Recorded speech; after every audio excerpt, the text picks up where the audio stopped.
Astro vastu predictions 2024। Astro vastu predictions हैं क्या, उसको समझने के लिए पहले हमें एस्ट्रो वास्तु को समझना पड़ेगा। अब एस्ट्रो और वास्तु, एस्ट्रोलॉजी और वास्तु से मिल के बना है, दोनों को कंबाइंड करके बनाया गया है। मैं इसको एक छोटे से एग्जांपल से आपको समझाती हूँ कि एस्ट्रो वास्तु क्यों रिक्वायर्ड है, केवल हम वास्तु पे वर्क क्यों नहीं कर रहे। वास्तु पे जब हम काम करते हैं तो एक फ्लोर, एक घर में अगर 3 भाई भी रह रहे हैं तो तीनों को अलग अलग फल मिल रहा है। एक बिल्डिंग में 3-4 फैमिलीज रह रही है, तीनों चारों को अलग अलग फल मिल रहा है। तो ये क्यों होता है, जबकि सबकी सेम एंट्री है, सबकी अगर किसी की S6 की एंट्री है तो सबके साथ ही प्रॉब्लम्स होनी चाहिए। किसी किसी का बहुत अच्छा चल रहा है, किसी के साथ ज्यादा प्रॉब्लम है, किसी के साथ कम प्रॉब्लम है। तो जब उनके एस्ट्रोलॉजिकल चार्ट देखे गए तो उसमें पता चला कि जिनकी प्रॉब्लम्स बहुत ज्यादा हैं वो राहु की दशा चल रही है, उनकी राहु की अंतर्दशा चल रही है उनकी, और जिनका अच्छा चल रहा है उनकी किसी पॉजिटिव प्लैनेट की दशा चल रही है। तो होता क्या है कि एस्ट्रोलॉजी में जो भी आपकी प्लैनेटरी पोजीशन होती है, जो दशाएं चलती हैं, अकॉर्डिंगली आपका जो वास्तु होता है उसमें आपको उसके फल मिलने लगते हैं। वो अच्छे भी हो सकते हैं और बुरे भी हो सकते हैं। तो दोनों चीजें कंबाइंड होके चलती हैं। कई बार आपका एस्ट्रोलॉजिकल चार्ट बहुत स्ट्रांग है मगर आपने अपने घर के वास्तु में कुछ गलतियां कर रखी हैं जो आपको नहीं पता है, तो आपको उधर बेनिफिट्स मिलने कम हो जाते हैं। इसलिए दोनों को कंबाइंड करके काम करते हैं, उसको हम कहते हैं एस्ट्रो वास्तु।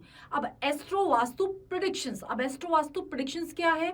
अब मान लीजिए किसी की पत्री में उसका सूर्य वीक है तो हमने उसको एस्ट्रोलॉजी के हिसाब से, उसके एस्ट्रोलॉजिकल चार्ट के हिसाब से उसको सूर्य की रेमेडीज दे दी।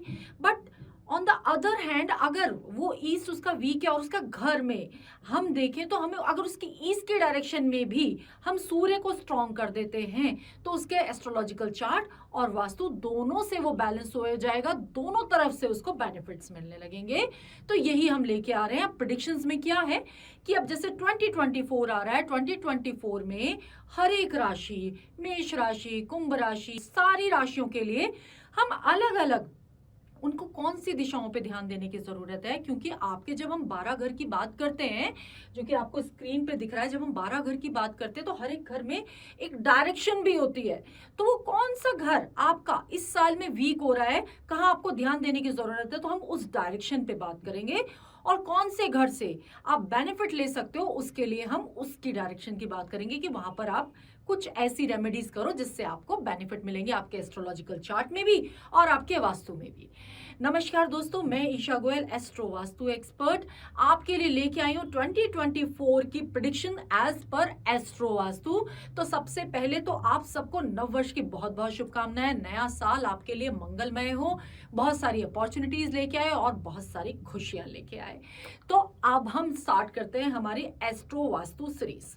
तो एस्ट्रो वास्तु सीरीज क्या है, हम इसमें जो बात करेंगे हमारी, आपको कुछ नहीं करना, आपकी पत्रिका D1 चार्ट या आपकी लगन कुंडली इस तरह का एक आपका बना हुआ होगा, वो आपको लेना है। और उसमें 12 घर होते हैं, अगर आप काउंट करोगे तो 12 घर होते हैं, 1 से स्टार्ट करके 12 तक होता है। तो इन 12 घरों में सबसे पहले वाला घर, जो मैं आपको समझाने के लिए मैंने हाईलाइट किया हुआ है कि जो पहला घर है उसमें जो राशि, जो नंबर लिखा हुआ है वो आपको सिर्फ फॉलो करना है। जैसे 1 नंबर अगर यहाँ लिखा हुआ है तो मैं आपको बताऊंगी 1 नंबर राशि मेष या एरीज, उसको आप फॉलो करोगे। तो ऐसे ही जब इसमें चेंज हो जाएगा तो आपका, जैसे आपका अगर 1 नंबर, इसके बाद यदि 2 नंबर आ जाता है तो वो आपका वृषभ हो जाएगा। इस तरह से ये चेंज होते चले जाएंगे, तो आपको अकॉर्डिंगली अपनी राशि फॉलो कर लेनी है। तो अब इसमें क्या है कि एक ये बहुत बड़ी लोगों को एक क्वेरी हो सकती है कि हम घर में तो 4-5 लोग रहते हैं मगर हमें किसका एस्ट्रो वास्तु चेक करना है, किसकी पत्री के अकॉर्डिंग ये रेमेडीज फॉलो करनी है। तो घर का, जिनके नाम से घर हो या जो घर का हेड ऑफ द फैमिली हो, उनके नाम से ये रेमेडीज आपको फॉलो करनी है, जो मैं आपको बताऊंगी। एस्ट्रो वास्तु की सीरीज में नेक्स्ट जो हमारी राशि है वो है कैंसर, कर्क। अगर आपके लगन चार्ट में पहले घर में 4 नंबर लिखा हुआ है तो ये प्रेडिक्शन आपके लिए है। तो सबसे पहले जान लेते हैं कि कैंसर, कर्क राशि वाले लोग होते कैसे हैं। तो जो ये कैंसर है ये राशि होती है चंद्रमा की, ये चंद्रमा की इकलौती राशि होती है। तो चंद्रमा की कैरेक्टरिस्टिक्स इसमें होती हैं, तो मातृत्व, बहुत केयरिंग होते हैं ये लोग, मदरली इंस्टिंक्ट बहुत स्ट्रांग होती है, इंडिपेंडेंट होते हैं, केयरिंग हो गए, इंडिपेंडेंट हो गए, टैलेंट इनके अंदर बहुत होता है। ये इनके अंदर कुकिंग स्किल्स भी बहुत अच्छे होते हैं।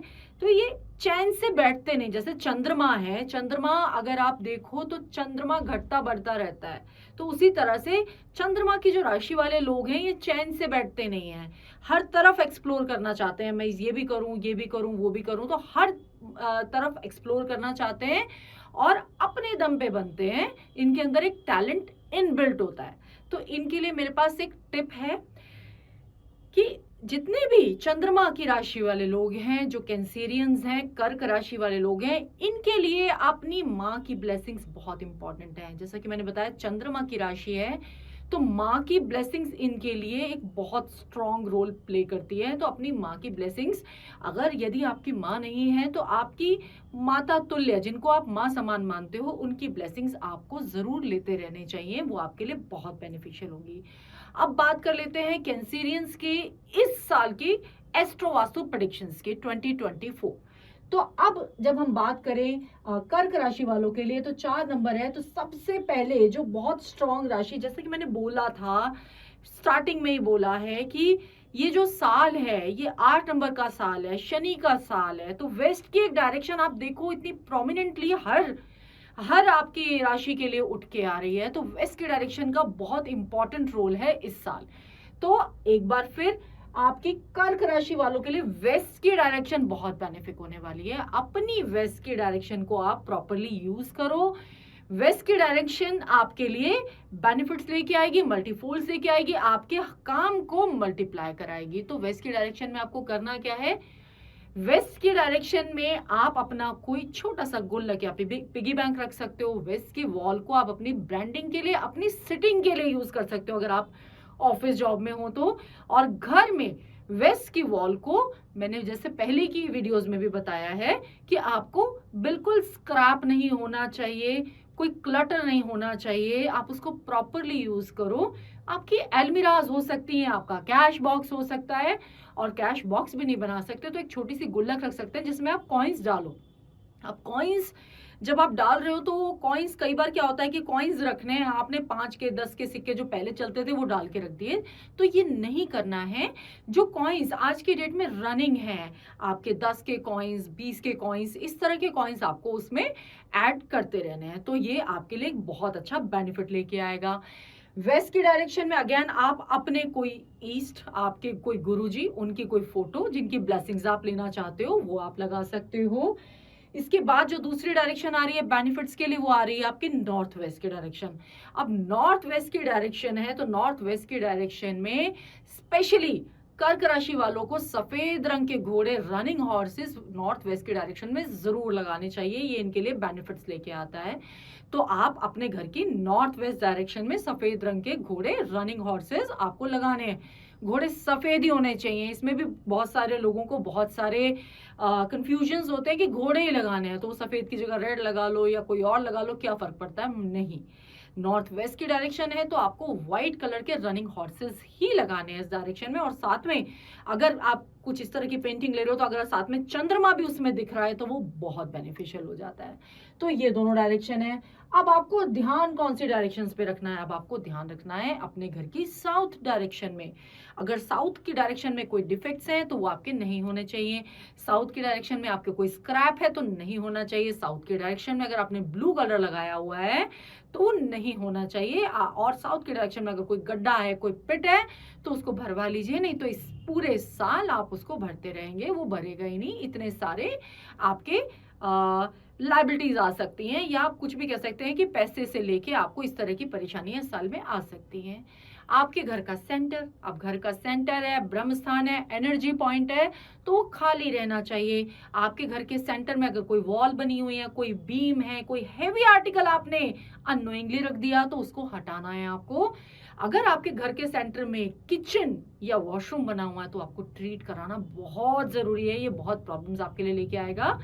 तो ब्रह्म स्थान आपका खाली होना चाहिए, हल्का होना चाहिए और एक रोशनी ब्रह्म स्थान में जरूर होनी चाहिए। इस चीज का आपको ध्यान रखना है इस साल में। तो कर्क राशि वालों के लिए जो ध्यान रखने वाले डायरेक्शन है वो है आपकी साउथ के डायरेक्शन और आपका घर का सेंटर। इन दोनों डायरेक्शंस पे आपको इस साल फोकस करना है, ध्यान देना है कि यहाँ आपने कोई डिफेक्ट्स तो नहीं है। और बेनिफिक डायरेक्शंस हैं आपकी आपकी वेस्ट की डायरेक्शन और नॉर्थ वेस्ट डायरेक्शन।